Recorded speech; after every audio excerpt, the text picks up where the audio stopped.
Allah atas Sayyidina Muhammad Nutama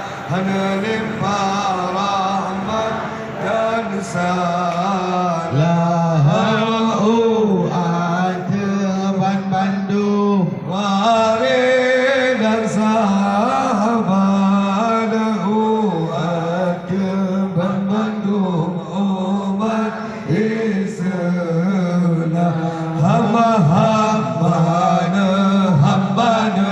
ampun ya Allah Tuhanku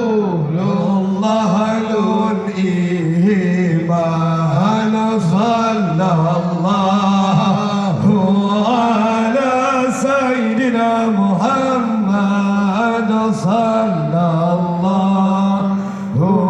alaihi wasallam